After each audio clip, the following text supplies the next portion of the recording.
Assalamualaikum warahmatullahi wabarakatuh. Bismillahirrahmanirrahim. Alhamdulillahirabbil alamin. Wassalatu wassalamu ala asyrafil anbiya'i wal mursalin wa ala alihi wa sahbihi ajma'in. Amma ba'du. Majelis Guru Pondok Pesantren Darur Rahman yang saya hormati, wabil khusus Kepala Sekolah Al-Mukarram, guru kita semua Kiai Haji Ahmad Qasim Susilo, bapak-bapak, ibu-ibu, wali santri kelas 6 yang saya muliakan, anak-anakku sekalian yang berbahagia. Alhamdulillah, takdir Allah mempertemukan kita kembali di tempat yang baik, dalam suasana yang baik. Saya mohon maaf acara ini diundur karena kepulangan saya yang juga diundur. Saya alhamdulillah naik haji itu tanpa niat, ya. Tidak pernah terbayangkan di masa sulit seperti sekarang saya bisa melihat Arafah. Semenjak saya terakhir wukuf di Arafah itu tahun 1997. Jadi saya punya banyak kesempatan untuk naik haji, tetapi selama itu saya selalu berikan kepada orang-orang yang rajin ngajar fikih tapi tidak pernah haji. Dari 1997 sampai tahun 2022 saya itu punya kesempatan naik haji itu 3 kali. Saya punya kesempatan itu umroh, saya hitung itu 16 kali. Dari 16 itu saya hanya ambil 2. Dari 3 atau 4 kesempatan saya pergi haji itu baru saya ambil karena rasa kangen yang luar biasa. Semenjak tahun 1997 saya naik haji itu betul-betul dengan rahmat Allah. Saya datang ke kota Mekah, besok saya sudah ke Arafah. Itu mungkin satu-satunya jemaah haji yang datang langsung ke Arafah. Masuk ke Saudi itu dengan tiket 1 jalan. Semua peraturan internasional, kalau kita masuk ke satu negara itu harus punya tiket pulang pergi. Tapi rupanya oleh yang ngajak, yang penting masuk dulu. Keluar itu soal nanti. Itu kayak santri nakal. Yang penting kabur dulu dari pesantren.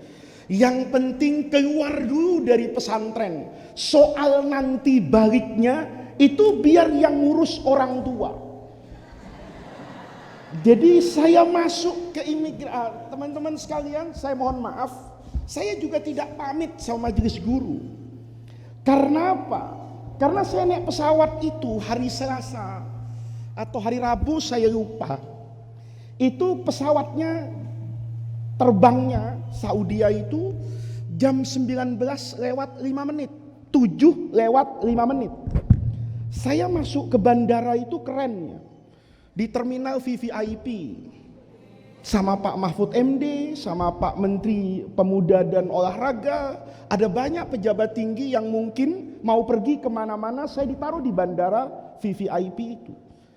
Tapi sampai jam 6 sore, 1 jam sebelum berangkat, itu koper saya masih ada di luar. Tiket belum saya lihat, boarding pass belum saya terima. Apalagi masuk ke imigrasi. Saya berpikir ini akan jadi cerita yang luar biasa.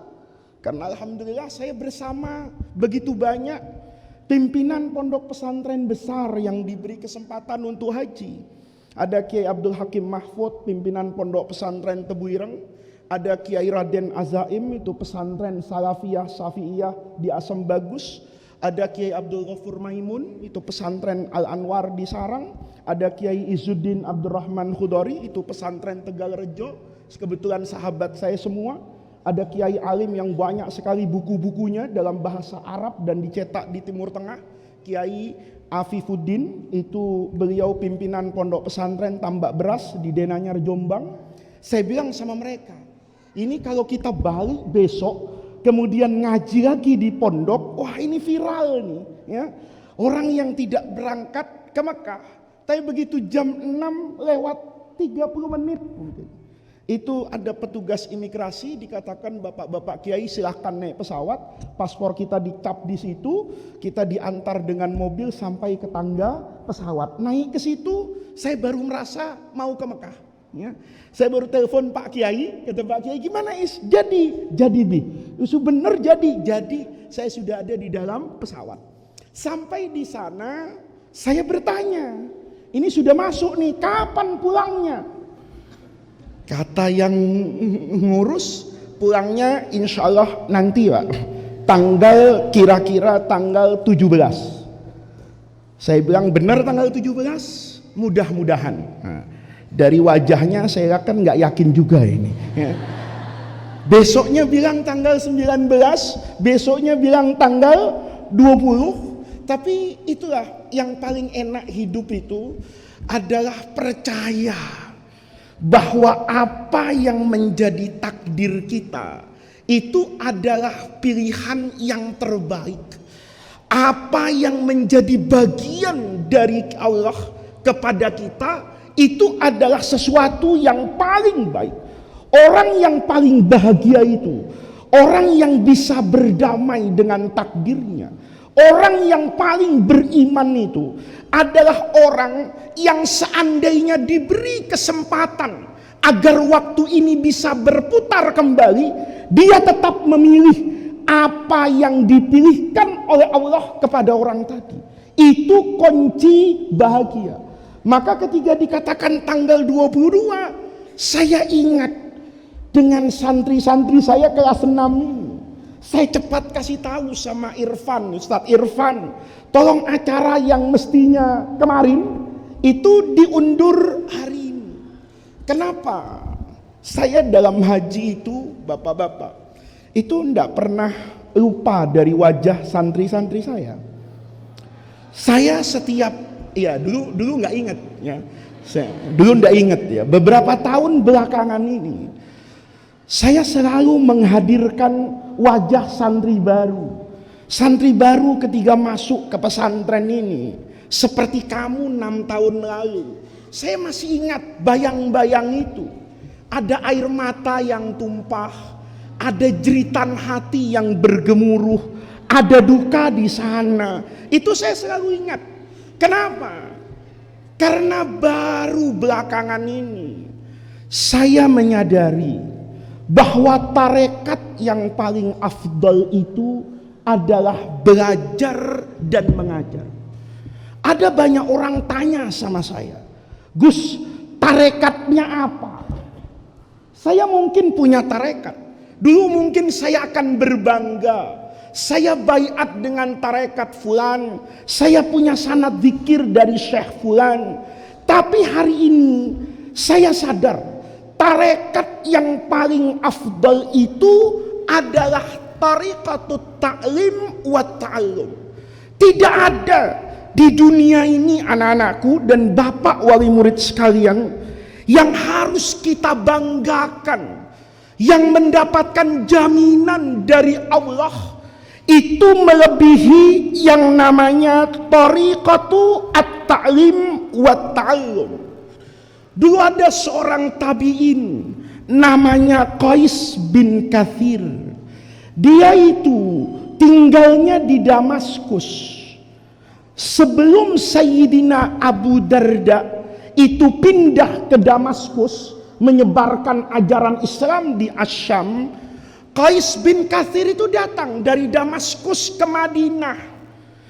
Damaskus ke Madinah di zaman itu bukan pekerjaan yang ringan. Dia datang anak-anakku. Begitu duduk di hadapan Sayyidina Abu Darda, ditanya, wahai Qais bin Kathir, apa yang membuatmu datang dari rumahmu yang jauh duduk di hadapan saya? Apa kata Qais bin Katsir? Saya datang itu wahai sahabat Abu Darda, saya berharap untuk mendapatkan ilmu darimu.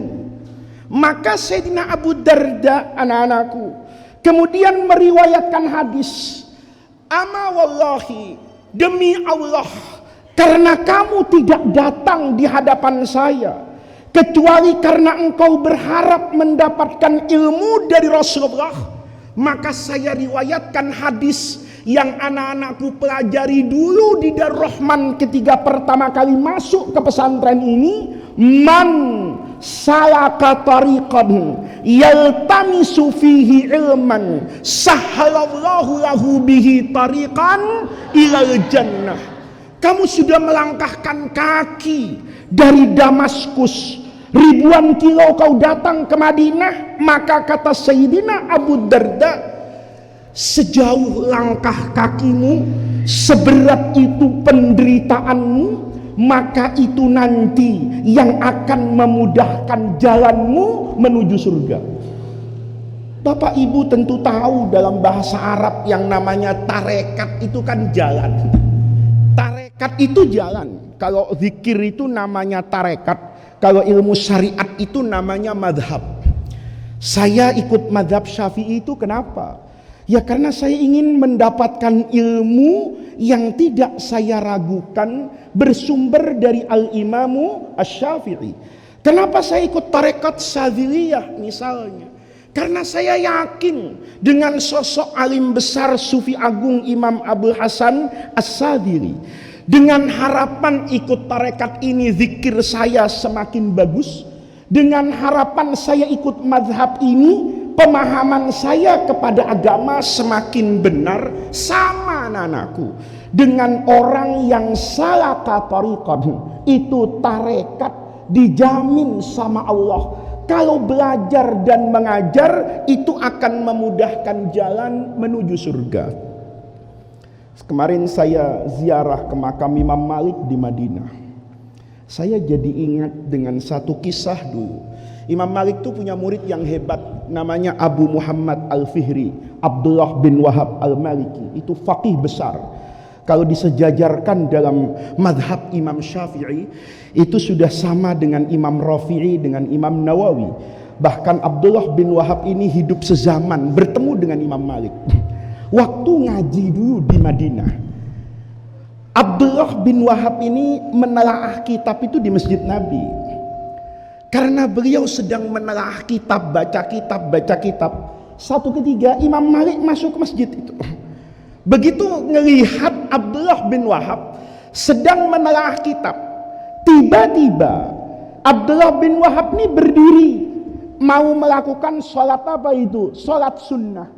Katakan kalau dari subuh dia baca kitab misalnya, begitu masuk waktu duha, Abdullah bin Wahab ini bangkit dari tempat ngajinya mau sholat sunnah. Selesai sholat sunnah itu dipanggil sama Imam Malik, Imamu Daril Hijrah. Kata beliau, wahai muridku, kenapa kamu tinggalkan keadaan yang jauh lebih baik kepada satu keadaan yang sebetulnya kebaikan yang kamu kerjakan di awal itu tidak kalah baiknya dengan kebaikan yang kamu dapatkan yang kedua ini. Imam Malik mau bilang, kenapa kamu tinggalkan ilmu untuk melaksanakan sholat apa ini? Sunnah. Kata Abdullah bin Wahab, ya jelas guru, karena saya mau sholat sunnah. Bukankah sholat itu termasuk afdalul a'mal? Kata Imam Malik, enggak. Orang yang belajar dengan niat memahami ilmu warisan Rasulullah, kemudian kelak dia akan memberi manfaat kepada orang lain, maka pahalanya, kata Imam Malik, itu lebih besar daripada orang yang melaksanakan sholat sunnah. Jadi hari ini Bapak Ibu sekalian, saya ingin katakan bahwa tarekat yang paling afdol itu hari ini adalah tarekat menyekolahkan anaknya di pondok pesantren. Pekerjaan yang paling mulia hari ini adalah menjadi guru, menjadi lentera, menjadi lampu yang menyinari anak bangsa ini dengan ilmu agama. Itu adalah zikir yang paling bagus. Jadi ustadz-ustadz ini mulai besok, ya, zikirnya juga ndak usah panjang-panjang. Kalau panjang-panjang jadi nggak ngajar sholat setelah sholat subuh. Kalau nanti zikirnya habis maghrib sampai isya, itu lewat satu bab di Alfiyah itu. Kita kadang-kadang selalu melihat ada pekerjaan yang lebih afdal dari yang kita kerjakan, tanpa kita pernah tahu bahwa yang kita kerjakan itu adalah pekerjaan yang luar biasa. Maka Bapak Ibu sekalian yang menyekolahkan anak di pesantren ini cukup beruntung. Karena tidak banyak orang hari ini yang mau menyekolahkan di pesantren. Saya dulu ditanya oleh beberapa pakar sebelum undang-undang pesantren itu disahkan oleh DPR. Dia tanya, apa sih kelebihannya pesantren? Ya, saya tahu yang nanya ini orang yang sentimen sama pesantren. Maka jawaban saya pun jawaban yang nggak serius tapi mengena. Saya katakan, kelebihan anak santri itu bisa goreng telur pakai setrikaan gitu. Hebatnya anak santri itu bisa masak indomie pakai gayung mandi. Ya. Saya tahu itu salah. Saya tahu itu salah. Saya tahu itu tidak benar. Tapi yang dibutuhkan oleh bangsa ini hari itu orang kayak begitu. Orang yang tidak takut, orang yang tidak menyerah dengan keadaan. Hari ini kan banyak orang yang mati sebelum mati. Ada orang, kamu dulu di pesantren mungkin kelas 1, itu sering mati sebelum waktunya. Bener enggak kira-kira? Bener Pak, anaknya dulu kelas 1 itu tahun waktu masih baru, itu sering mati. Begitu ngelihat kamar mandi, antrinya panjang, langsung ngomong, mati gua. Betul? Betul? Begitu ngelihat keadaan apapun di pesantren, itu kata-katanya mesti mati gua, mati gue, mati gue. Artinya berapa banyak dari anak bangsa ini yang sudah mati sebelum waktunya. Kreativitasnya juga enggak, ya Citayam Fashion Day itu, ya. Itu kreatif. Tapi kreativitas itu tidak selalu mendatangkan apa itu? Positif. Tapi kreativitasnya santri di pesantren itu rata-rata memberikan apa itu? Dampak yang positif. Dampak keberanian, dampak menata hidup, dampak menantang kesulitan. Itu yang mahal anak-anakku. Maka Bapak tidak usah khawatir kalau lihat saya batuk. Saya sebelum ke pesantren ini sudah swab Pak. Ya, ini saya sudah swab, sudah PCR, bukan karena diwajibkan oleh pemerintah, karena saya mencintai santri saya. Betul.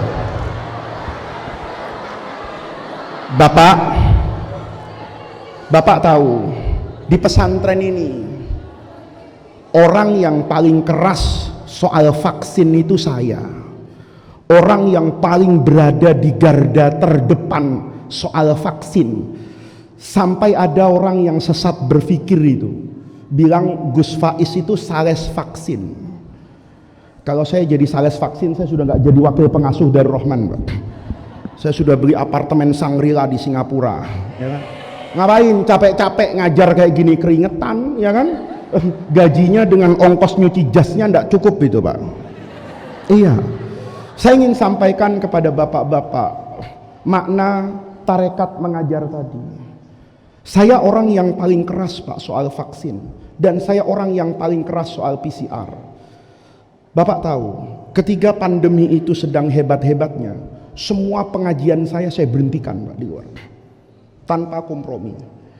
Masjid banyak yang sesat berpikir Pak. Katanya Gus Faiz itu tidak takut sama Allah, takut sama corona. Iya, saya tidak marah dan saya tidak pernah kesel sama mereka. Tapi saya juga nggak pernah mau melayani mereka. Karena buat saya, santri saya di pesantren itu jauh lebih mahal dari nama baik saya bahkan sekalipun. Saya hanya berpikir anak-anakku, kalau saya ngajar di luar, Saya ngajar di luar. Terus ketua masjidnya kena COVID. Padahal semalam pelukan dengan saya. Kalau yang di tracing saya dengan keluarga saya siap. Tapi saya tidak siap kalau santri saya harus di tracing. Hidup itu harus ada pilihan. Untuk apa saya ngaji qawaid fikih setiap hari di pesantren? Ketiga pelajaran fikih itu, ketiga usul fikih itu, ketiga kaidah fikih itu tidak bisa saya terapkan dalam kehidupan sehari-hari. Untuk apa? Memangnya fikih itu untuk dihafal? Memangnya usul fikih itu untuk orang dapat gelar doktor? Memangnya kaidah fikih itu untuk ditalkin depan muridnya tanpa bermakna? Enggak. Ilmu itu harus bergema di dalam hati, supaya ketika kita bertemu dengan Allah, ditanya man rabbuka, maka jawaban Allahu Rabbi itu dibangun dengan ilmu, bukan dibangun dengan pembelaan akidah semata. Saya cinta sama anak-anakku. Saya katakan saya tidak keluar dari Darur Rahman karena saya lebih mencintai kamu. Anda dengarkan ceramah saya sebulan sekali belum tentu. Tapi santri saya 6 tahun dia korbankan hidupnya di Darur Rahman. Dia lepas kehangatan dengan keluarga. Dia relakan berpisah, hidup susah di pesantren. Mana penghargaan saya untuk mereka? Memangnya cuma kiai yang harus dihargai? Oh enggak, santri juga harus dihargai. Memangnya hanya kiai yang harus dihormati? Oh enggak. Buat saya, santri saya ini yang membuat saya jadi orang baik. Itu prinsip, Pak. Coba enggak ada kamu, mungkin saya pakai celana jeans. Saya mau tanya sama kamu, kalau saya enggak ada kamu, saya kira-kira masih pakai sarung enggak? Kalau enggak ada kamu di pesantren ini, kira-kira saya masih pakai peci enggak? Kalau enggak ada santri saya, apa setiap hari saya akan keluar ilmu dari mulut saya? Kalau bukan karena santri saya, apa saya masih sholat di masjid? Kalau bukan karena santri saya, apa saya masih memantaskan diri saya dengan pakaian ilmu seperti ini? Belum tentu, anak-anakku. Karena dasar itu saya tahu ada kiai yang menjaga santri, tapi tidak sedikit santri yang menjaga kiai. Ada santri yang menjadi baik karena kiai, tapi boleh jadi di akhir zaman ini ada kiai yang menjadi baik karena punya santri. Seandainya kiai tadi tidak punya santri, mungkin dia juga tidak jadi orang baik. Itu anak-anakku. Jadi saya itu tidak main-main kalau soal itu. Saya minta waktu itu vaksin, karena saya belajar pakai ilmu, bukan pakai semangat keagamaan belaka.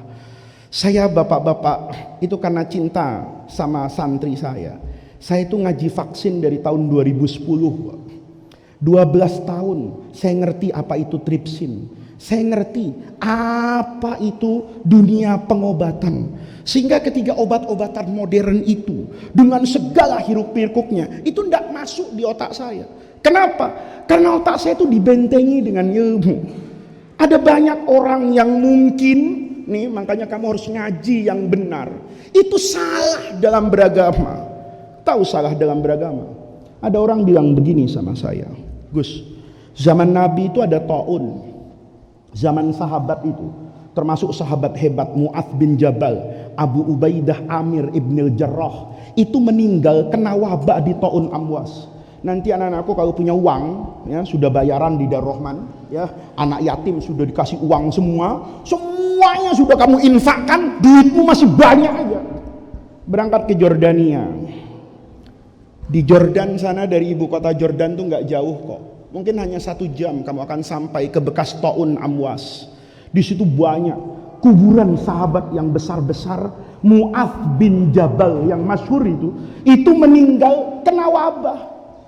Tapi orang hari ini kalau kena corona tuh takut, seolah-olah aib. Itu kenapa? Karena perasaan beragamanya tidak dibangun dengan ilmu.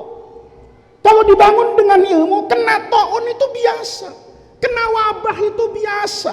Pakai masker itu anjuran agama. Ada orang dulu itu berani sama saya, Pak. Santri sekarang tuh kan santri modern, generasi Samsung dan iPhone. WhatsApp ke saya, Gus, saya lihat Gus Faiz kemarin sholat itu di masjid umum pakai masker nggak dilepas. Padahal Nabi dulu ketika wabah nggak pakai masker. Padahal sahabat dulu ketika wabah tidak pakai masker. Saya godain santri saya tuh biar pinter. Saya kasih satu pertanyaan, Pak. Kamu tahu nggak? Kita ini disuruh hidup seperti Nabi, apa disuruh hidup seperti zaman Nabi? Kita disuruh hidup seperti Nabi, apa disuruh hidup seperti zaman Nabi?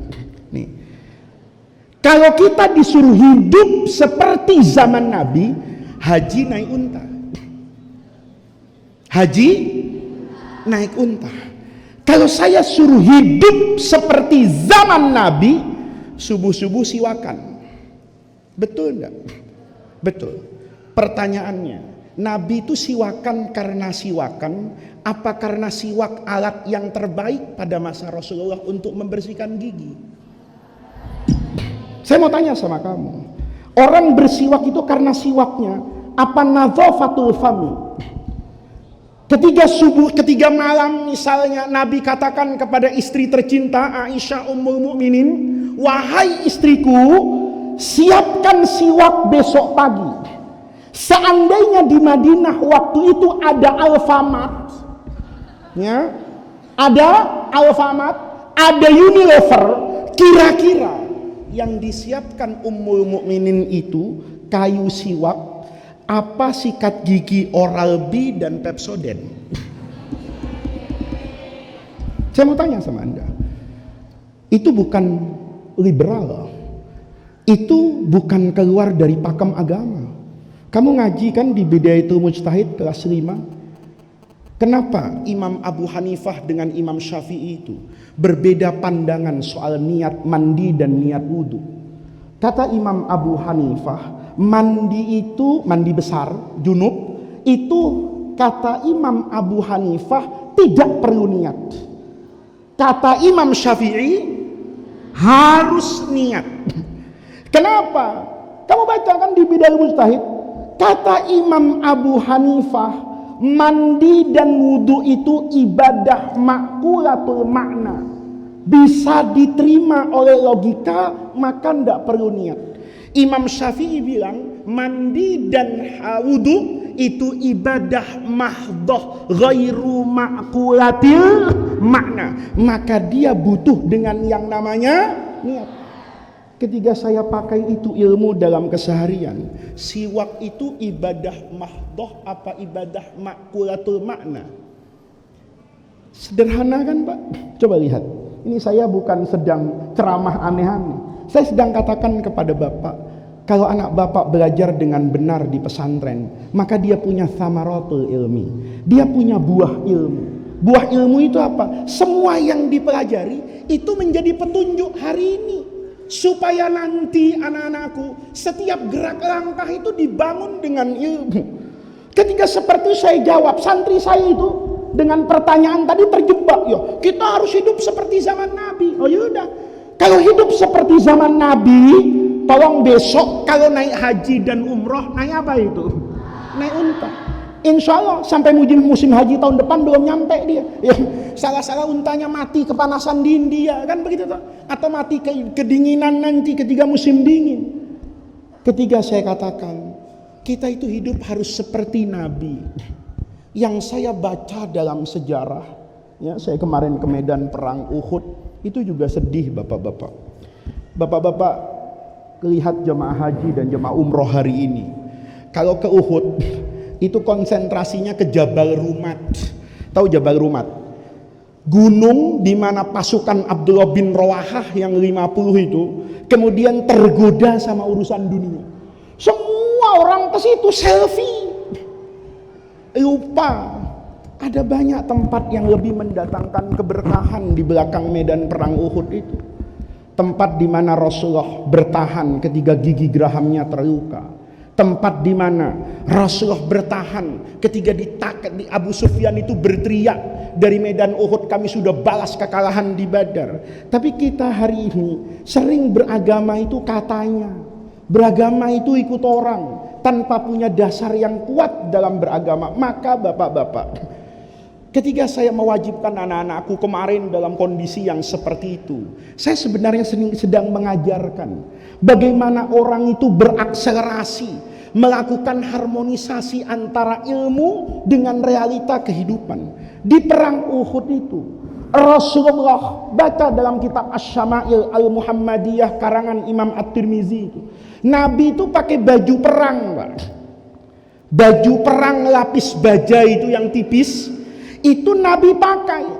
Pakainya berapa lapis? 2 lapis. Pertanyaannya, kenapa Nabi pakai perisai baja di dadanya? Singkat toh, supaya kalau ada anak panah, ada tombak, ada pedang, itu tidak langsung mengenai tubuh Rasulullah. Dan tidak ada sahabat yang mengatakan, Nabi takutnya sama Allah, jangan takut sama tombak. Ya kalau gitu gampang. Orang yang ngomong kayak gitu suruh tidur sama macan, ya kan? Takut sama Allah, jangan takut sama ya, itu bapak-bapak. Maka saya itu cinta sama santri saya, suka sama santri saya, sayang sama santri saya. Itu karena saya berharap kelak mereka yang menjadi sinar lentera di bumi Nusantara ini, yang menjadi penerang hari ini tentu berbeda dengan kemarin. Bapak-bapak, kita hidup di zaman yang berubah. Zaman yang hari ini mungkin bukan saatnya lagi kita nonjok sana, nonjok sini, serang sana, serang sini. Tapi hari ini kita harus berkumpul bersama. Tantangan ke depan itu luar biasa, anak-anakku. Luar biasa. Kemajuan teknologi itu merubah wajah kok. Saya sering bilang sama anak-anakku, apa yang dulu jadi legenda, cerita, hari ini diwujudkan dalam alam nyata. Dulu orang tahu bangun rumah itu kalau 1 malam itu namanya Bandung Bondowoso.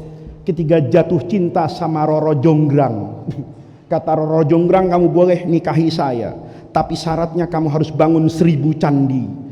Kalau nanti dari Isya sampai subuh, kalau jadi 1000 candi nanti menjelang subuh, maka saya rela diperistri sama engkau. Terjadi toh Pak? Ya, soal Bapak percaya atau enggak, sanadnya mutasil, marfu, hadisnya sahih atau dhaif, itu namanya legenda.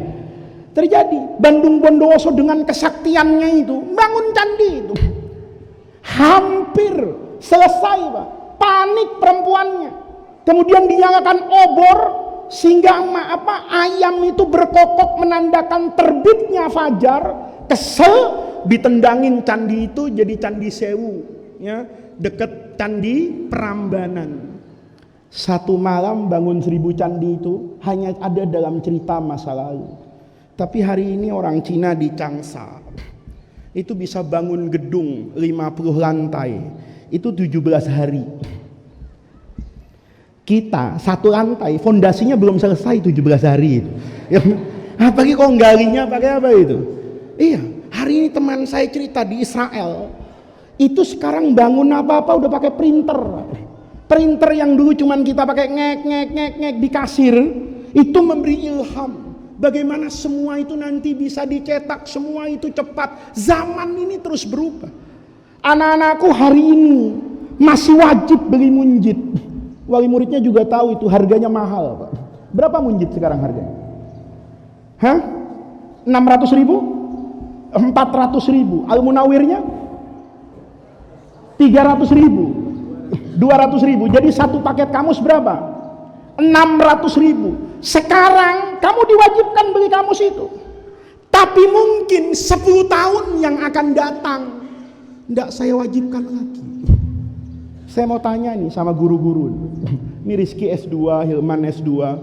Kamu ketika jadi guru sekarang pernah buka kamus enggak? Pernah buka kamus enggak? Enggak pernah. Kenapa? Pakai handphone. Lebih cepat, lebih praktis, ilmunya lebih banyak. Kalau saya buka munjid, nyari 1 makna, itu cuma dapat paling banyak 2 lembar. Itu di munjid. Begitu saya masukkan 1 kata di Google, itu bukan cuma munjid yang mungkin munjid sudah tidak keluar itu. Yang keluar kamus yang hebat, namanya Lisanul Arab. Dulu saya di Madinah, Itu ngelihat kamus itu kaget. Kamus itu 8 jilid, Pak. Kamus 8 jilid itu. Ibnu Mandur Al-Ifriqi itu orang Afrika, ahli bahasa Arab. Kamus 8 jilid. Saya ngelihat Fairuz Abadi itu ngarang Qomus Al-Muhit. Itu 6 jilid kamus.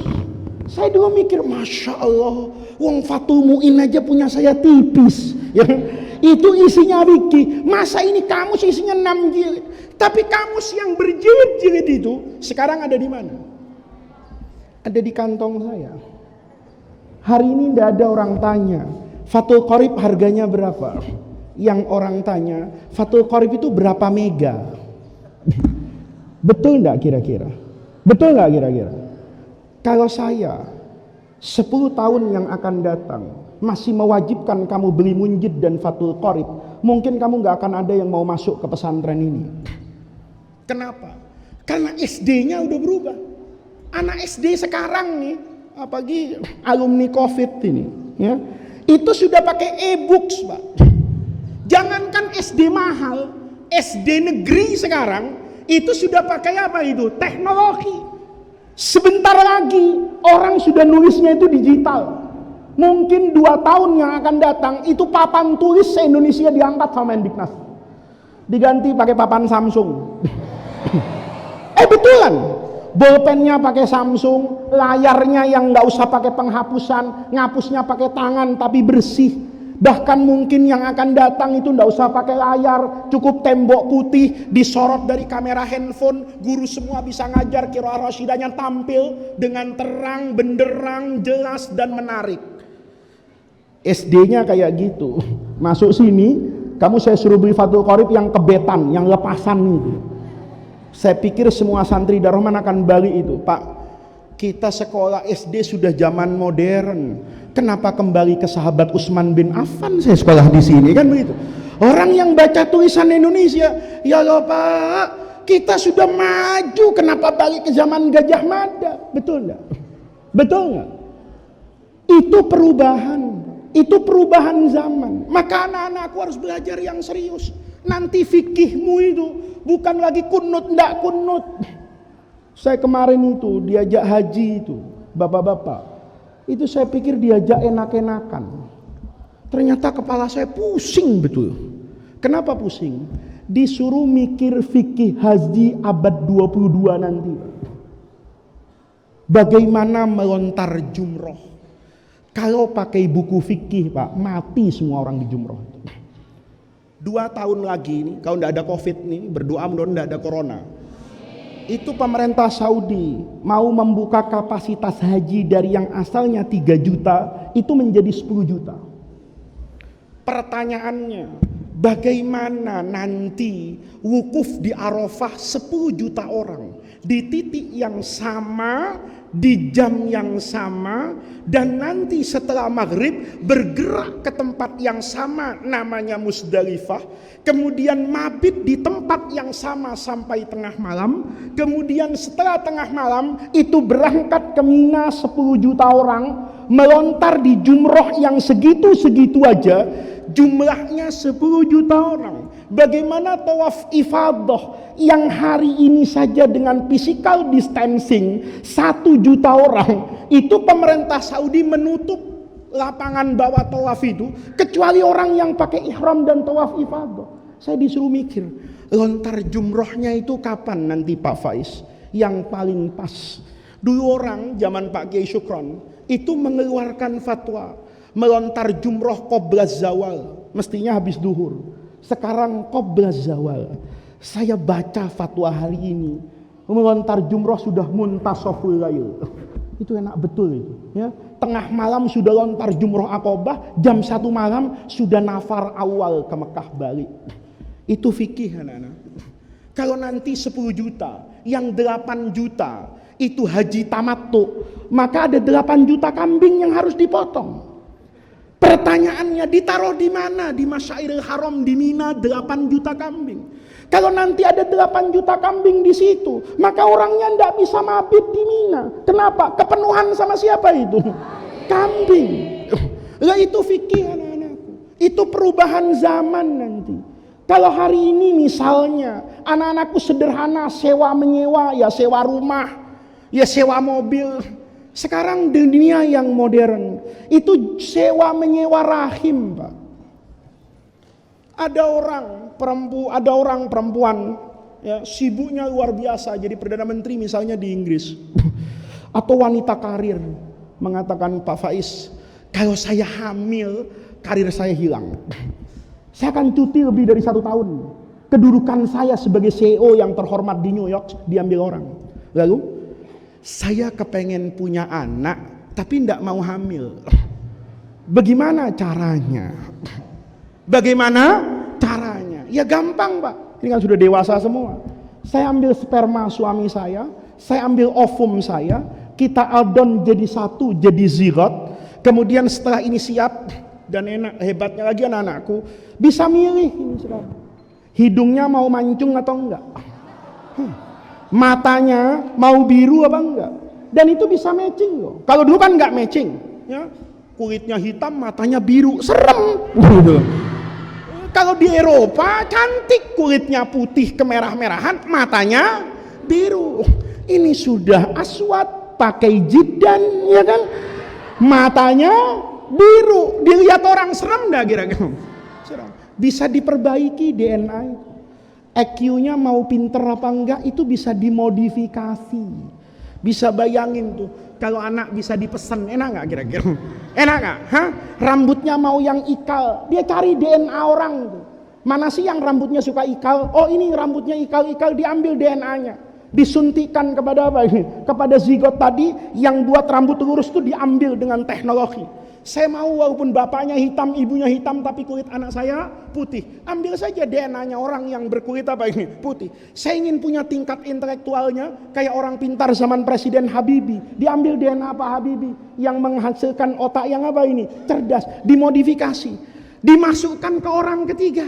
Ada orang di India, di Bangladesh yang miskin. Kamu mau nggak duit 1 miliar? Mau. Syaratnya calon anak saya ini saya suntikan dan berkembang biak dalam rahimmu selama 9 bulan. Nanti 9 bulan lahir saya ambil jadi anak saya. Apa hukumnya sewa menyewa rahim? Kamu nggak pernah kebayang kan? Tapi hari ini jadi kebayang nggak kira-kira? Hah? Ada nggak di Fathul Mu'in? Ada nggak di Fathul Qorib? Hah? Kamu cari sampai kiamat 2 menit nggak ketemu itu takbirnya. Ya. Tapi itu menjadi tantangan anak-anak. Hari ini teman-teman nih santri putri ini kan selalu pakai pemutih wajah kan, ya kan? Kamu tahu nggak kenapa orang Cina dengan orang Korea itu putih-putih? Karena make upnya itu pakai bahan dasar dari ari-ari. Tahu ari-ari nggak? Apa bahasa kerennya ari-ari itu? Hah? Plasenta. Pakai plasenta, Pak. Plasenta ini dulu dibuang. Kalau ari-ari kamu malah ditanam, ya. Kadang dikasih asam, kasih gula. Maka yang suka marah-marah tuh asamnya kebanyakan gitu. Ya. Asamnya kebanyakan, yang suka berantem itu sama ibunya, mungkin ari-arinya ditanam di tanah sengketa itu, ya kan? Sehingga tiap hari ribut aja sama orang. Ternyata diselidiki ari-arinya ditanam di tanah sengketa waris itu, jadinya ribut mulu sama saudara. Dulu dibuang, Pak. Sekarang jadi apa itu? Jadi apa itu? Jadi harta. Pertanyaannya, plasenta itu halal apa haram? Kalau plasenta manusia itu statusnya apa? Kalau plasenta babi itu statusnya apa? Itu sulit. Yang gampang aja kita nggak bisa mutusin kok. Plasenta sapi itu statusnya halal apa haram? Masih bingung. Pertama, plasenta itu apa? Bagian dari sapi apa kotoran? Kalau bagian dari sapi, maka sapinya harus diapakan? Harus diapakan? Disembelih. Karena kalau dia bagian dari binatang kan tidak boleh. Bapak misalnya ngelihat sapi besar. Wah, kalau dipotong kebanyakan nih. Saya ambil kaki belakangnya aja dulu, misalnya diamputasi sama Bapak misalnya. Boleh enggak? Boleh enggak? Jadi apa? Kalau plasenta itu bagian dari binatang, maka kalau binatangnya tidak disembelih, maka plasentanya menjadi halal. Belum selesai di situ. Ditanya lagi, Plasenta itu punya anak apa punya ibu? Hah? Kamu kan punya ari-ari, ya kan? Ari-ari itu ikut kamu apa ikut ibu asalnya? Hah? Saya mau tanya, ari-ari itu bagian dari ibu apa bagian dari anak? Kalau bagian dari anak, maka anaknya harus sembelih. Kalau bagian dari ibu, ibunya harus sembelih. Kamu lihat nih, nggak mudah fikih itu. Sekarang ari-ari itu apa? Itu kalau daging. Kalau kita persepsikan ari-ari itu kayak telur. Apa kalau ayam bertelur, ayamnya harus sembelih? Enggak, telurnya bisa dimanfaatkan. Tapi kalau ari-ari itu dipersepsikan sebagai kotoran, boleh dijual belikan enggak? Boleh dimanfaatkan enggak? Nah, itu bukan urusan saya. Itu urusan kamu kelak jadi orang alim besar. Tambahkan nanti di Fathul Qorib babu kecantikan. Paham maksud saya? Kalau kamu tahun depan ngajar Fathul Qorib terus, mungkin kamu akan jadi kiai yang dimakan zaman. Saya dulu itu paling takut sama guru saya. Ya, ini ada Kiai Mukhlis nih. Wah, ini ada kiai satu lagi nih, Kiai Abdul Khair nih, rupanya wali murid kelas 6 semua. Dulu zaman saya dengan ini Ustadz Mukhlis nih, Kiai Mukhlis nih. Dulu rajin ini, ya. Mudah-mudahan anaknya begitu ya. Ini dia jadi kiai ini dengan Kiai Khair ini saya enggak ragu-ragu nih. Ini angkatan 18, itu angkatan 17 ya, kalau salah di Rahman. Itu dulu orang-orang yang luar biasa. Dulu kita kalau dimarahin guru itu takut. Kenapa takut? Kalau saya diomelin guru, dengan siapa saya harus berguru? Dulu kalau kita tidak masuk pelajaran alfiyahnya almarhum Kiai Mas Duki Dahlan, itu bingung. Saya mau tanya sama siapa? Nanya sama temen yang ngaji, kadang-kadang tidak paham juga. Lu tadi datang, ini terangin, aku juga nggak ngerti. Emang kenapa? Ya gua ngaji sih, cuman belum bayaran 2 bulan kepikiran kan begitu tuh. Bingung. Hari ini ada orang kayak gitu? Nggak ada. Begitu tahu satu alfiyah yang bingung, kalamuna lafdun mufidun kastaqim wasmun wa fi'lun thumma harfunil kalim. Masukkan aja ke Google. Sarahnya keluar semua. Mau yang bahasa Indonesia ada, yang bahasa Arab ada, bahkan di YouTube bahasa Jawa ada. Ada orang nerangkan alfiyah itu pakai bahasa Jawa. Saya paham bahasa Jawa, dengerin asik juga. Berarti kalau kamu sekedar ngajar itu 20 tahun lagi nggak jadi kiai. Kalah pasaran sama YouTube. Kalah pasaran sama YouTube. Dan YouTube itu, ini bapak-bapak, saya kemarin ditanya sama orang, Gus, ngaji lewat YouTube itu sanatnya mutasil apa enggak? Saya jawab, tergantung persepsinya. Kalau ngajinya hadis, ini nggak sahih banget, karena nggak ketemu, ya, nggak ketemu ini, kan nggak liqo ini. Katanya ini wijadah bisa jadi, ya nemu. Tapi kalau pakai ilmu tasawuf, itu sanatnya bisa jadi mutasil. Kenapa? Kalau baca dalam Ihya, tradisi sufi itu antara murid yang mulazamah dengan guru. Itu kadang-kadang mimpi bertahun-tahun setelah gurunya nggak ada. Gurunya udah meninggal 10 tahun, tiba-tiba Imam Ghazali muncul dalam mimpinya. Ngasih wirid A, ngasih ilmu A. Maka secara tradisi sufi, wirid itu bisa diamalkan. Saya bilang waktu ngaji Torekat kemarin, YouTube itu adalah mimpi sufi abad 21. Kalau orang bisa dapat sanad zikir dengan mimpi, kan lebih akurat dengan YouTube. Mimpi boleh jadi salah, yang datang bukan kiai, jin khodamnya. Tapi YouTube kalau Anda melihat saya, itu pasti saya. Nggak mungkin jin masuk YouTube, DR medianya juga takut, kan begitu tuh. Kalau dia ngesut gini, ngelihat saya kakinya nggak nempel, ini kan kabur Fadil itu. Kenapa? Ini nggak ada kakinya. Lihat anak-anak. Ke depan hidup terus berkembang. Bapak-bapak, saya bukan tausiah, bukan nasihat hari ini. Hanya ingin menjelaskan kepada bapak-bapak, alangkah besarnya tantangan hidup di masa yang akan datang. Ada banyak anak-anakku fikih. Saya ditanya sama ibu-ibu kemarin, Pak Ustadz saya haid. Lah terus belum tawaf ifadah. Zaman Nabi itu sederhana. Ya udah pulang aja ke Madinah. Nanti kalau haidnya sudah selesai, punya kesempatan luang, tinggal datang ke Mekah. Ngapain? Tawaf ifadah. Sederhana jawaban fikihnya. Jawaban itu bisa nggak saya kasih sama orang hari ini? Hah? Dimaki-maki sama ibunya. Udah Bu, pulang aja dulu ke Tanjung Priok. Lah terus Pak Ustadz, nanti ibu datang lagi ke Mekah. Untuk apa? Ya tawaf ifadah Bu. Habis itu pulang lagi ke Priok.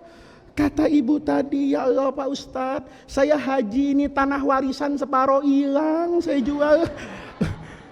Kalau nanti saya harus tawaf ifadah lagi, ya habis rumah saya. Betul enggak? Betul enggak? Enggak sederhana jawaban hari ini anak-anakku. Saya itu kalau datang ke satu tempat itu berpikir dengan banyak pikiran. Saya itu jadi seneng. Senangnya kenapa? Saya pulang ke Indonesia, saya cerita sama kamu. Kalau kamu nanti bisa membuat Fathul Qorib itu jauh lebih tebal dari sekarang. Kalau kamu akan meletakkan jasa kepada orang-orang, ketiga orang katakan qalal muallifu rahimahullah, ada di antaranya kamu, ya. Maka anak-anakku, itu yang saya sampaikan ini sebagai mukaddimah. Karena tadi Kiai Qasim saya dengar memberikan wawasan yang luar biasa. Anak-anakku, bapak-bapak, tugasnya adalah mendoakan anak-anaknya ini. Ada ibu saya di rumah.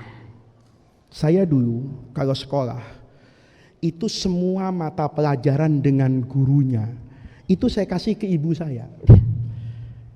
Saya kasih ke ibu saya. Ibu saya masih ada. Bisa ditanya.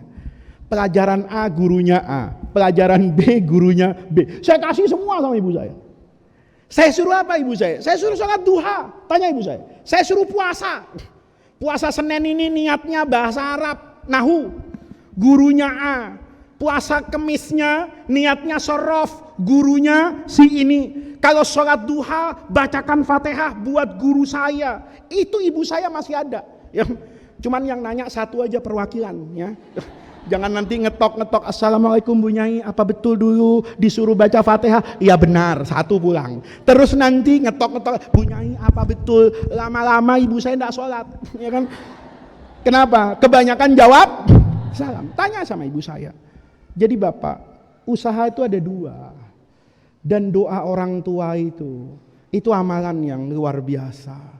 Tidak ada amal soleh yang lebih diterima dari Allah kecuali baktinya anak kepada orang tua dan kasih sayangnya orang tua kepada anak.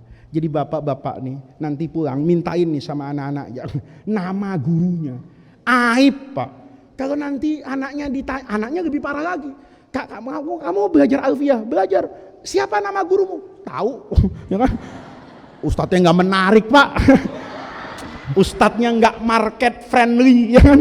Wajahnya itu tidak tasurun nadhirin, nggak penting buat diingat. Oh hilang barokatul ilmi itu anak-anakku.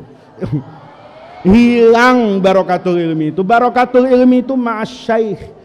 Iya betul. Orang ngaji di Google itu, walaupun pinter, insya Allah nggak berkah Pak. Kalau nggak setia dengan gurunya, iya toh. Kamu kalau ngaji di Google mungkin nggak pakai jilbab. Saya punya dosen, jangankan muridnya, dosennya unik. Saya datang ke rumahnya itu pagi-pagi. Saya nggak usah cerita, ini dosen terhormat soalnya. Lama dia nggak keluar. Kata istrinya, tunggu sebentar Gus ya, masih ngajar. Oh ya udah ngajar. Pakai apa Bu? Pakai Zoom. Udah. Keluar teman saya itu, pakai jas kayak begini, atasnya sama ini, bawahnya training. Saya bilang sama guru teman saya nih, profesor nih, waduh Prof, ini model terbaru ini kata saya. Pakai jas, kalau pakai jas, pakai baju resmi, pakai sepatu kets itu sekarang itu sudah jadi model itu. Semenjak era Pak Jokowi sepatu olahraga itu laku, ya. Ya, karena Pak Jokowi suka olahraga, kan gitu. Makanya kurus. Makanya saya enggak bisa jadi presiden karena gemuk, karena sepatu olahraga itu tidak laku. Ya, itu anak-anakku. Itu biasa. Dia keluar gini. Iyalah, itu enaknya ngajar pakai Zoom. Kata guru, kata Prof ini. Enaknya apa, Prof? Yang penting atasnya rapi, ya kan? Bawahnya hasbunallah wa ni'mal wakil. Saya berpikir jangan-jangan muridnya sama. Iya kan? Muridnya sama. Apa kalau dosen nggak mewajibkan mahasiswanya nyalakan kamera? Ya, saya kan juga tahu dari Ustadz-Ustadz Darrohman yang sudah kuliah ini. Kadang-kadang, ya saya buka aja, Fadil sama Fadri itu ikut saya ke Sumatera. Di belakang tuh berisik orang dua ini. Ngapain? Ternyata kuliah. Kata Fadil, maaf Gus ya, ini dosennya killer, saya harus kuliah. Udah kuliah di belakang saya ini. Ya, ada di Sumatera. Kemarin di Magelang itu 2 orang itu khusyuk betul. Saya pikir tidur, tahu-tahu ujian. Ya kan? Begitu ujian santai betul nyolongnya, ya kan? Kenapa? Dia zoomnya pakai laptop, handphonenya dipegang. Saya lihat, hakada ya striknya bahasa Darrohman. Saya bilang hebatan saya di Darrohman, murid saya nggak ada yang nyolong ilmu. Ini mahasiswa di fakultas hebat, di universitas terhormat, nyolong semua ilmunya itu. Dari Magelang sampai Pekalongan itu selesai ketawa tuh 2 orang mau makan. Gimana ujiannya? Alhamdulillah. Saya bilang, karena malamnya kan nggak belajar, ikut saya ngaji itu ada Fadilnya itu. Kan ikut saya ngaji kamu. Ya kan enggak apa-apa, ilmunya kan ilmu kanan kiri. Ilmu kanan kiri itu kiri laptop, kanan handphone gitu. Jadi yang di sini ditanya, yang Google menjawab. Saya bilang insya Allah berkah ilmunya karena sambil ikut ngaji saya. Seperti gitu aja. Lah itu makanya barokah itu dengan guru. Makanya Bapak Ibu guru-gurunya itu didoakan. Anaknya didoakan. Dan ini yang penting, saya mau cerita bapak-bapak, kita ini sering melihat Indonesia itu negeri yang buruk. Kita ini sering menjadi orang yang kufur nikmat hanya karena pilihan politik. Pilihan politik itu sah buat siapa saja. Saya mau mengatakan rezim ini maling enggak apa-apa. Saya mau mengatakan rezim ini zalim, tidak peduli dengan rakyat boleh saja. Tapi tidak kemudian kita mengatakan bahwa semua yang ada di Indonesia ini rusak. Ada banyak yang positif hari ini, yang kadang-kadang karena kita punya persepsi Indonesia ini jelek, kita kemudian menjadi orang yang juga jelek akhirnya. Saya kemarin Ramadan sering cerita sama guru-guru di Darrohman. Saya punya kawan orang Arab. Orang Arab, dulu waktu sekolah itu suka nyontek saya. Tapi nasibnya beda, ya. Saya tetap istiqomah fa'ilun marfu'. Dia tamat itu belajar ekonomi hingga menjadi ekonom, kemudian orang Arab kerja di IMF.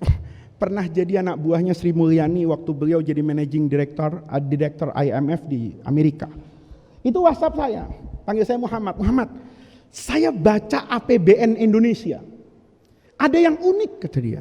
Apa? Kenapa ya? Belanja pegawai di Indonesia itu paling besar kalau Ramadan. Saya cek 1999, ini gaji pegawai besar betul pengeluarannya, itu ternyata di bulan Desember Januari pas Ramadan. 2021 itu besarnya di bulan Mei pas Ramadan. Saya waktu itu nggak bisa jawab, Pak. Apa ya? Saya bisa jawab. Begitu Ramadan kemarin, saya bisa jawab, Pak.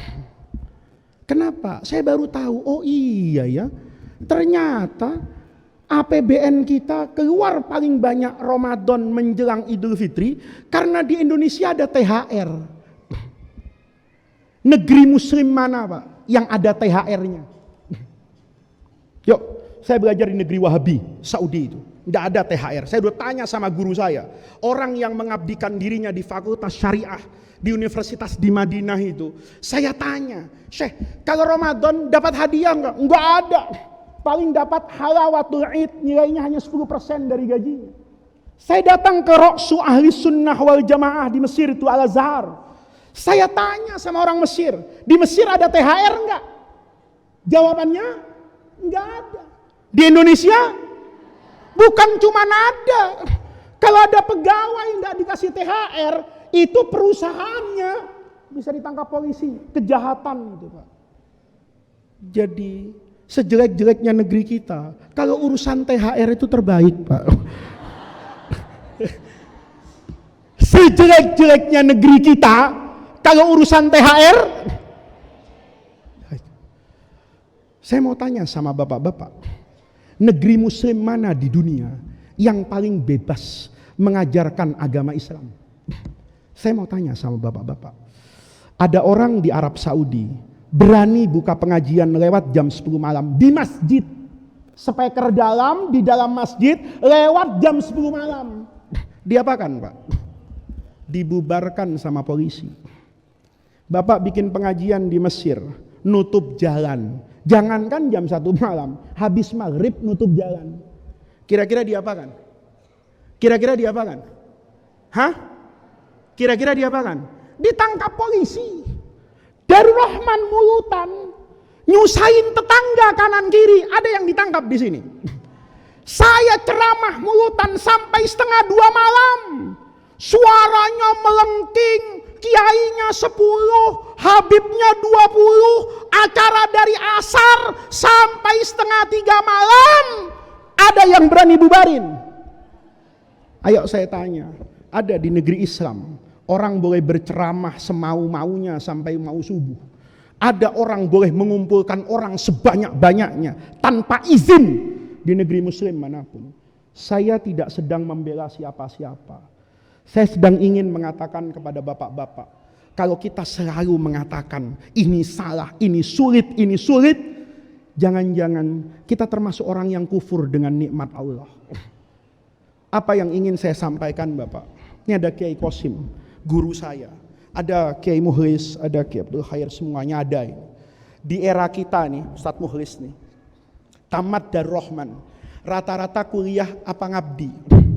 Rata-rata kuliah apa ngajar? Rata-rata kuliah apa pusing? Pasti jawabannya pusing. Antum mungkin tamat dulu, mungkin katakan 100 orang. Yang kuliah langsung, itu nggak lebih dari 10 jari Pak. Di angkatan saya tamat Darul Rahman yang langsung kuliah itu nggak ada.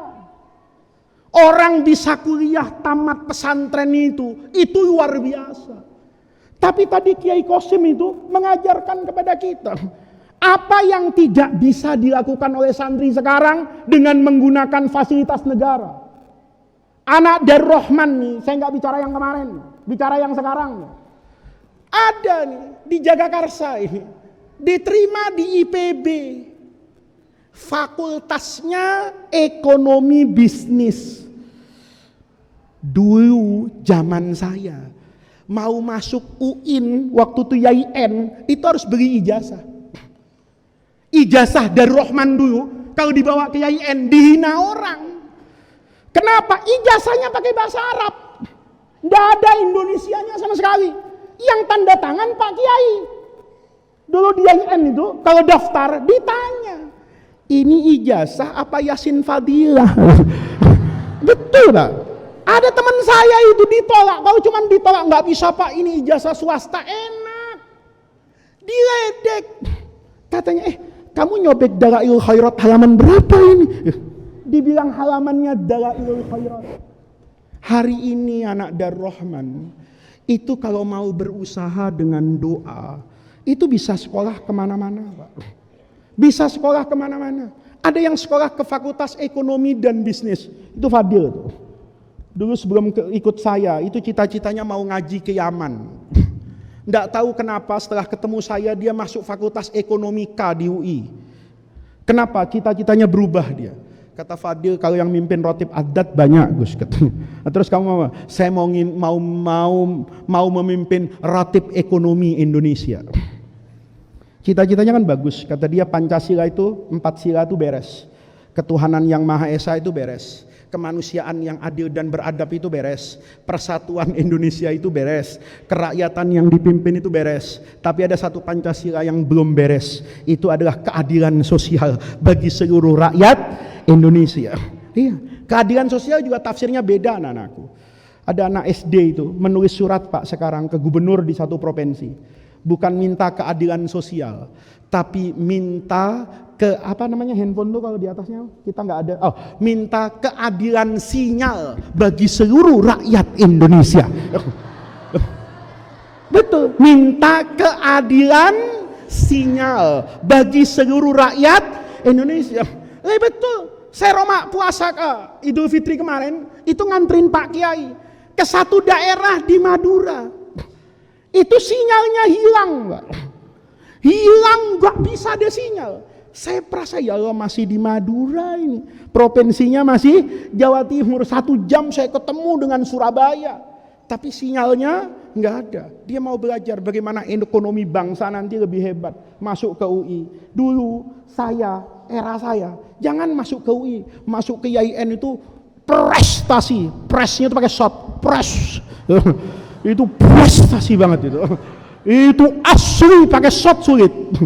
Kalau sekarang asli pakai sak itu, ya asal mau Pak, itu disyukuri loh bapak-bapak. Jadi bapak sekarang tuh kasih support anaknya. Nah, kamu lihat Faiz hebat itu, bukan dia hebat, dia menang lahir.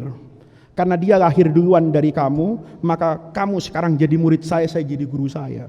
Tapi itu cuma sekarang anak-anakku sampai hafalatul wada. Keluar dari hafalatul wada, kamu harus jadi orang yang 100 kali lipat lebih hebat dari saya. Betul Pak. Saya mau kasih tahu kenapa kelas 6 ini saya kumpulkan, bapak-bapaknya hadir. Saya kalau ngajar di kelas 6 Pak, itu saya berikan semua yang dulu saya tidak pernah dengar di Darul Rahman ini. Saya berikan semua kepada anak bapak kalau ngaji subuh, ngaji malam minggu. Itu yang saya dengar dulu di Arab Saudi. Itu yang saya dengar dulu di Al-Azhar. Itu yang saya dengar dulu di Syria. Itu yang saya baca bertahun-tahun di perpustakaan. Yang sampai hari ini saya tetap belajar. Itu saya kasih sama anak bapak. Saya kasih sama anak bapak di kelas 6 itu. Itu anak-anakku, makanya saya suka nggak masuk kelas tuh gitu. Kenapa? Karena saya kalau udah di kelas itu merasa kepepet sama mukoror. Ya, anak-anakku kan kalau nanti ngaji sama saya unik, kadang-kadang satu hadis tuh 2 bulan tidak selesai Pak. Kenapa? Karena saya ingin anak-anakku tahu satu hadis, tapi dari A sampai Z-nya itu paham. Dari alif yang pertama sampai huruf yang terakhir di hadis itu, seandainya ditanya min ghoraibil ilminya dia paham. Saya berikan kepada itu anak-anak bapak, itu bukan saya mau pamer ilmu. Saya ingin katakan, nak, saya yang lahir di era itu bisa jadi seperti ini. Apalagi kamu yang dulu ketika saya di Darul Rahman, saya tidak bertemu dengan orang yang menyampaikan ini kepada kamu. Kamu hari ini bertemu dengan saya yang menyampaikan apa-apa yang 20 tahun mungkin saya perlu duduk di perpustakaan. Hari ini secara instan saya kasih kepada kamu. Mudah-mudahan kamu nanti 1000 kali lebih hebat dari saya. Itu harapan. Maka ibu-ibu, bapak-bapak, anaknya doakan. Anaknya kurangi nih kelas 6. Ya nggak ada pulang lah. Ya, kemarin corona bisa kan? Kemarin corona bisa nggak Pak? Bisa kan? Nggak ada penjengkukan setahun. Ya, bahkan saya tuh punya cita-cita yang sampai hari ini nggak terwujud Pak. Cita-cita saya itu kelas 6 tahun terakhir itu nggak usah pulang Ramadan. Ya, ngaji terus sama saya sampai Idul Fitri. Masalahnya satu, yang masak minta pulang di dapur itu. Saya terus terang Pak, dari cintanya sama anak bapak loh. Saya kalau Ramadan tuh nggak terima undangan belas. Orang bilang Ramadan tuh panennya ustadz. Ya kultum sana sini saya enggak. Walaupun pagi saya nggak terima. Kenapa? Kalau saya terima pagi, siang saya terima, saya takut lemes. Saya enakan habis taraweh ngaji sama kelas 6. Mudah-mudahan mereka kelak jadi kiai. Kalau yang di luar ngaji sama saya kadang-kadang nggak niat ngaji Pak, itu niat ngadem di masjid pakai AC kan begitu toh. Tapi anak-anak ini pasti niat ngaji. Saya itu kepengen loh Pak. Cita-cita saya yang sampai hari ini sama kelas 6 belum terwujud. Itu ngajak Asrul Awakhir di Darul Rahman. Taraweh sama-sama, Qiyamul Lail sama-sama. Ya, nanti habis lebaran, sholat Id sama-sama, pulang 3 hari.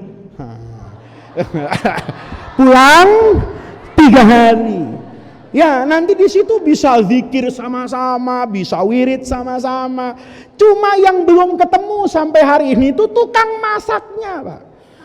Saya udah tanya sama tetangga, bisa nggak bikin nasi bok buat kelas 6? Bisa Pak. Dia pikir 50 orang.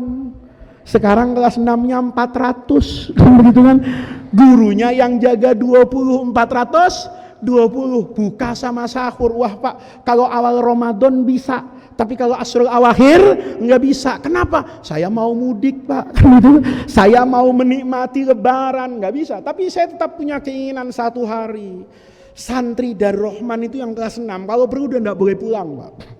Betul-betul ada di pondok sampai nanti ziarah Wali Songo. Selesai ziarah Wali Songo, haflatul wada, baru pulang.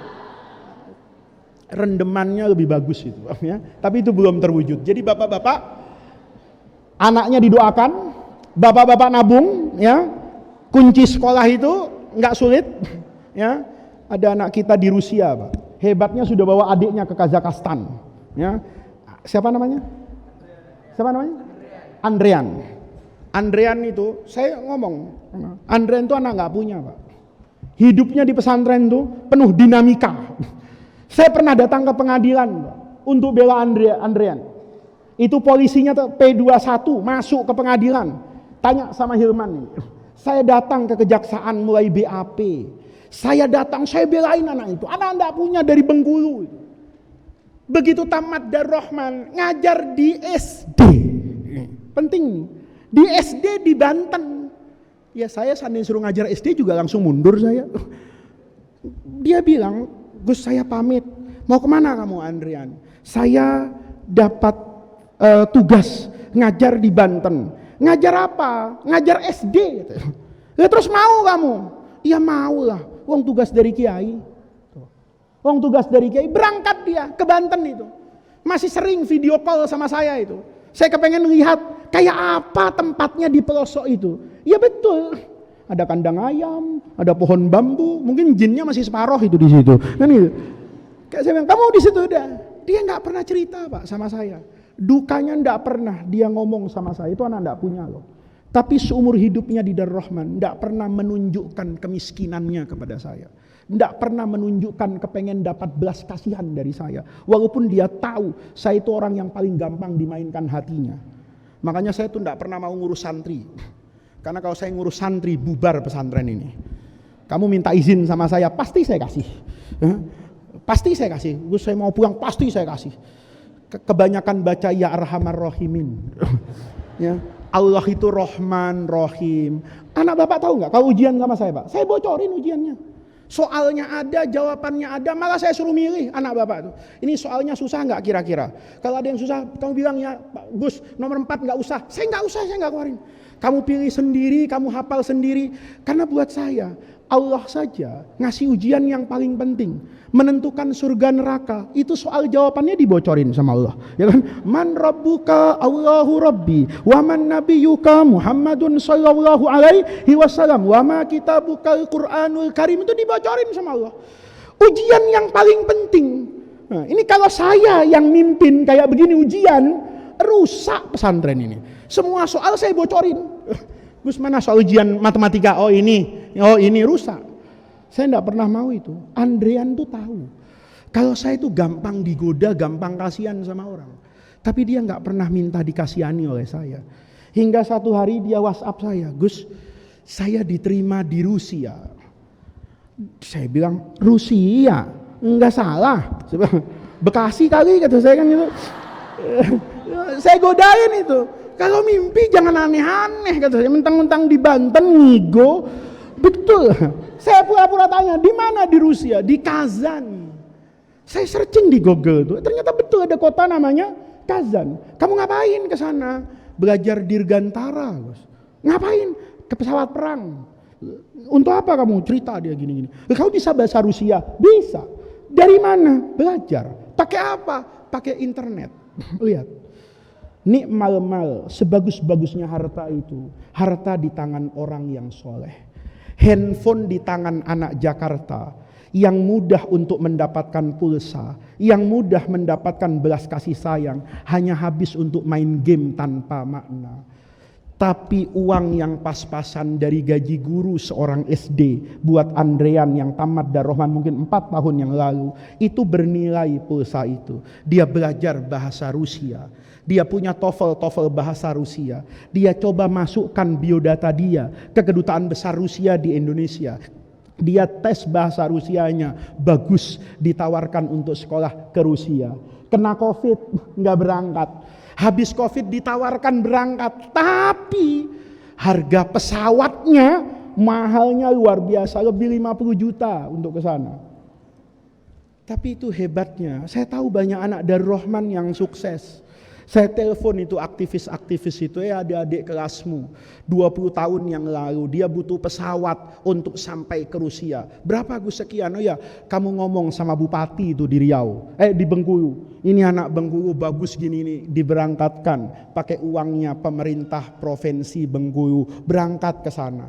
Hebatnya adiknya disuruh belajar yang sama. Kemarin adiknya berangkat lagi ke Kazakhstan. Nggak ada Pak, orang miskin nggak bisa sekolah tuh nggak ada. Yang ada itu orang yang tidak punya visi dan tidak punya masa depan. Itu orang yang tidak punya semangat untuk hidup. Tapi orang yang punya semangat hidup. Saya mau cerita teman saya, dulu di Mesir di Al-Azhar, tahu apa yang dikerjakan?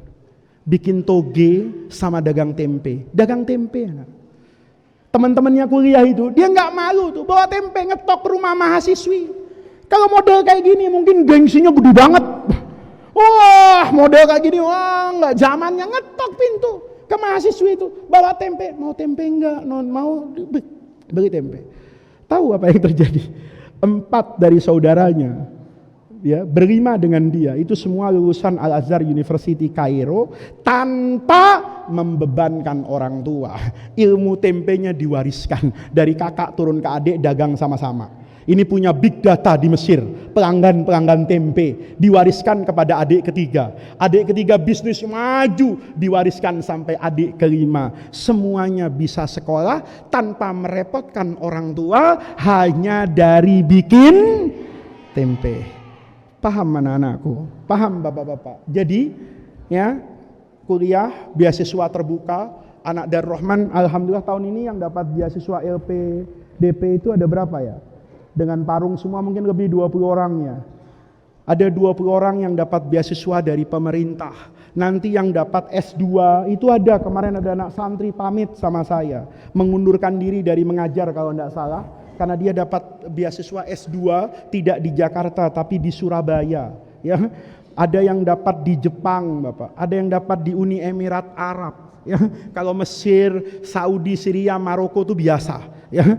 Ada sekarang anak kita yang dengan modal bahasa Inggris murni Darul Rahman ya, tamat Darul Rahman, ngajar bahasa Inggris 2 tahun di Darul Rahman William. Hari ini ada di Sydney kalau nggak salah, atau di Canberra mungkin, itu ngajar bahasa Inggris dan sekarang mau kuliah. Itu saya sampaikan kepada Bapak sekalian, kita harus ngambil inspirasi dari Rasulullah Shallallahu Alaihi Wasallam. Hidup di zaman jahiliyah, dekadensi moral luar biasa, tidak punya bapak, 5 tahun ibunya meninggal, tapi jadi Sayyidul Anbiya'i wal Mursalin. Apalagi kita, bukan berarti mau ngalahkan Nabi. Kita hidup di pesantren, orang tuamu ada, memberi biaya, zaman ikut mendukung, maka tidak ada kata untuk tidak bisa belajar. Maka yang selanjutnya yang ingin saya sampaikan bapak-bapak, dikurangi kunjungannya ya Pak ya. Yang jangan dikurangi itu uangnya.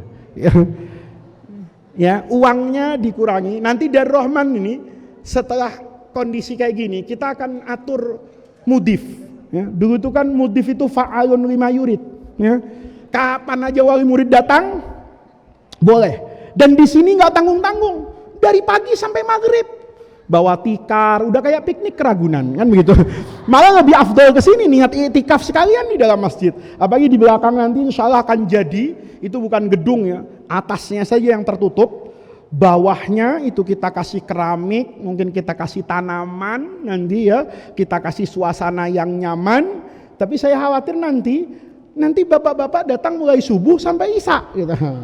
Mungkin untuk kelas 1 sampai kelas 4 kita akan buka seperti dulu, apa 1 bulan sekali atau 2 bulan sekali, tapi khusus kelas 6 ya, mungkin hanya dibuka setengah tahun sekali ya, ya khusus kelas 6 mungkin ya dibuka.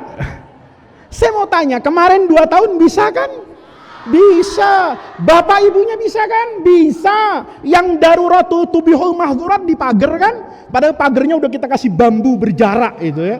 Bisa. Ternyata sehat kan? Nggak ada yang mati karena nggak mudif kan?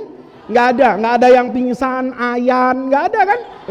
Nggak ada yang sakit gigi, sehat semua ya. Supaya kelas 6 itu betul-betul fokus di dalam. Jadi mungkin kelas 6 nanti ya, nanti ke depan kalau pandemi ini sudah menjadi endemi, ya Darul Rahman tentu akan kembali normal kan. Ada kelas 1 yang mungkin boleh pulang, cuman frekuensinya kalau dulu sebulan sekali, kita naikkan jadi 2 bulan sekali. Nanti lama-lama orang menjadi terbiasa. Dulu santri kalau di Jawa itu kan enggak pulang-pulang, Pak. Ya. Nah, di sini nih kan pulangnya sebulan sekali, ditengoknya setiap minggu, ya kan? Mampir nganterin baksonya setiap hari Senin di belakang situ. Ya. Jadi yang kelas 6 nih saya mohon melatih diri. Nanti kamu enak. Kalau sudah biasa setengah tahun nggak ketemu orang tua, begitu tamat tahu-tahu takdirmu mengatakan sekolah ke Singapura, gitu kan? Takdirmu mengatakan oh kamu ke Inggris sekolahnya, udah biasa nantinya, ya sudah nggak lagi kaget. Jadi ya kelas 6 ini nanti ya. Ini kebetulan ada semua, ada Kiai Kosim, ada Ustadz Salman, ada Ustadz Ismail, ada Ustadz Irfan, ada Ustadzah Nurul Aulia, ini yang kelas putri, ada Ustadz Zarkasi, Ustadz Zahid, Ustadz Rizki, Ustadzah Dede Cindy, Ustadzah Husnul Khotimah, ya, ini ada Ustadz Hilman juga, wali kelas dan wali asuh kelas 6, tolong kelas 6-nya dikurangi ya. Dan alhamdulillah bapak-bapak, kelas 6 sekarang itu beda juga dengan kelas 6 dulu. Kelas 6 sekarang itu lebih banyak ketemu dengan Pak Kiai setiap subuh. Dulu lebih banyak ketemu dengan saya. Karena Pak Kiai dulu sibuk keluar. Sekarang Pak Kiai relatif ada di pesantren. Kelas 6 juga punya tradisi sekarang. Mijetin Pak Kiai, ikut ke kamar Pak Kiai, ikut bersama Pak Kiai, bercanda sama Pak Kiai. Coba kelas 6 kan, kalau sudah asar kamu ke depan, pasti ada Pak Kiai.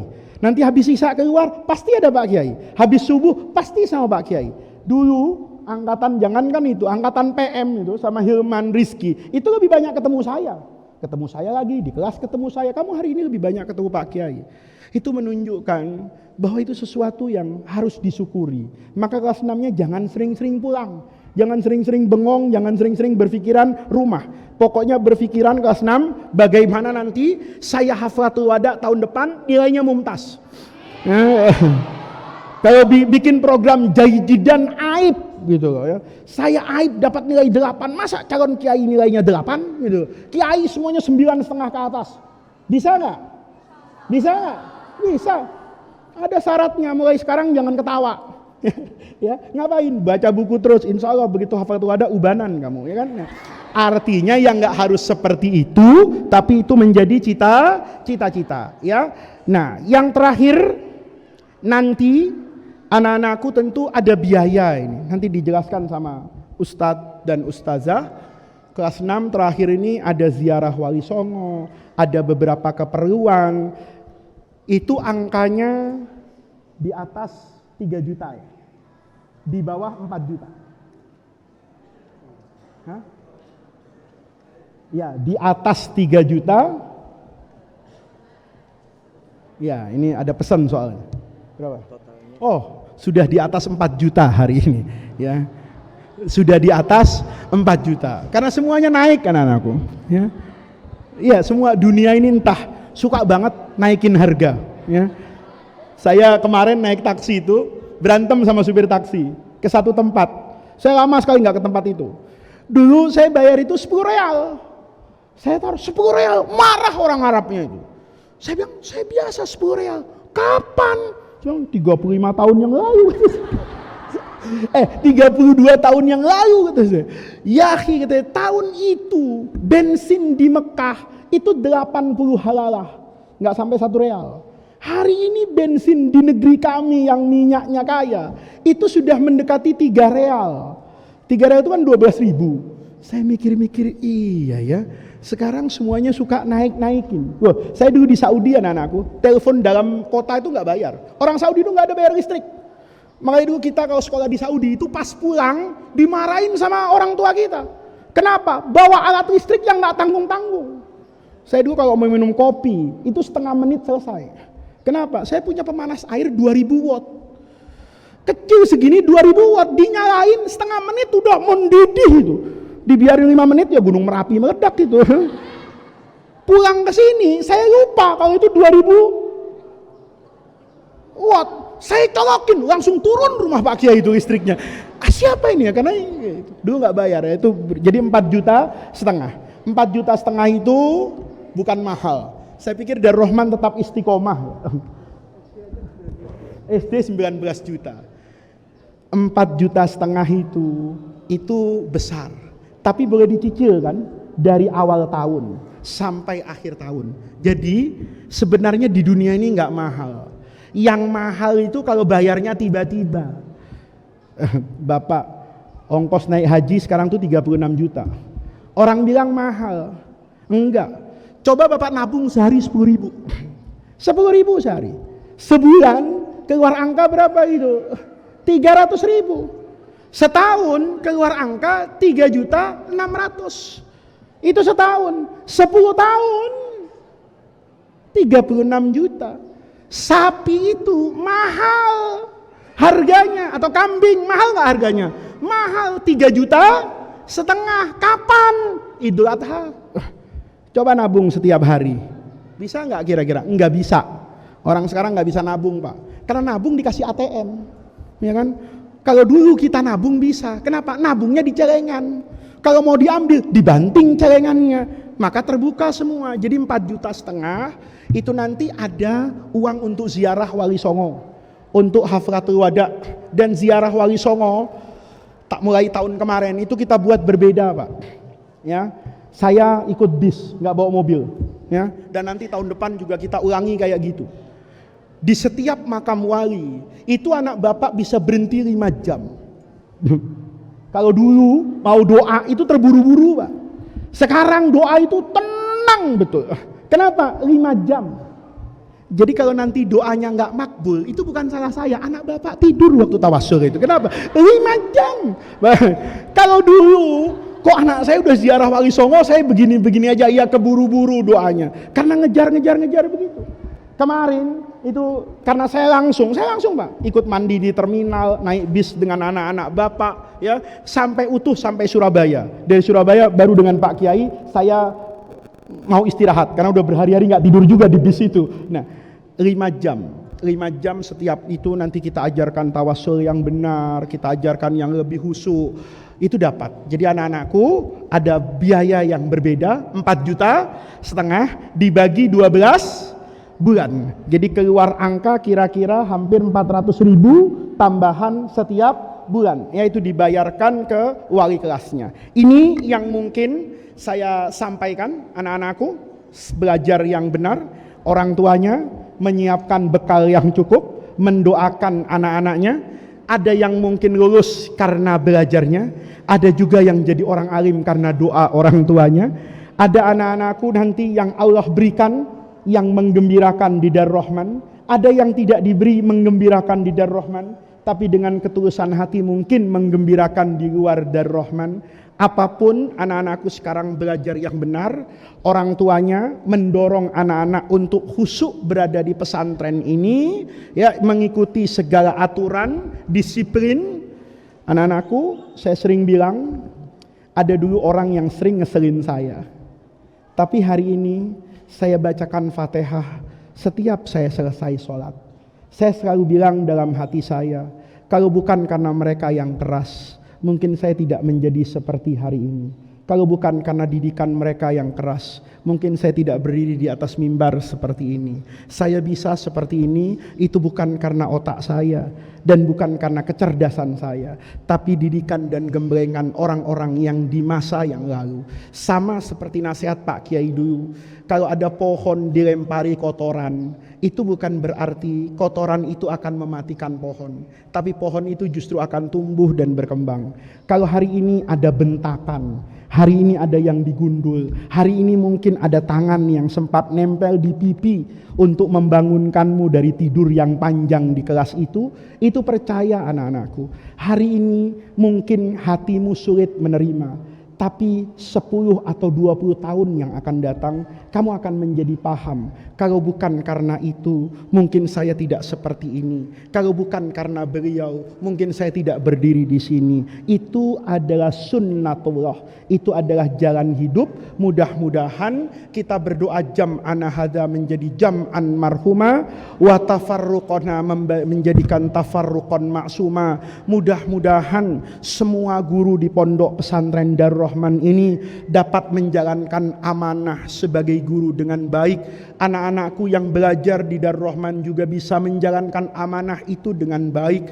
Bapak Ibu yang di rumah diberi kemudahan oleh Allah Subhanahu wa taala. Rezekinya Allah buka, kesempatan usahanya Allah buka. Allah membersamai Bapak Ibu semua yang berusaha agar anak-anak Bapak dan Ibu bisa tenang belajar di pesantren dan kelak mereka menjadi pewaris Nabi Muhammad sallallahu alaihi wasallam.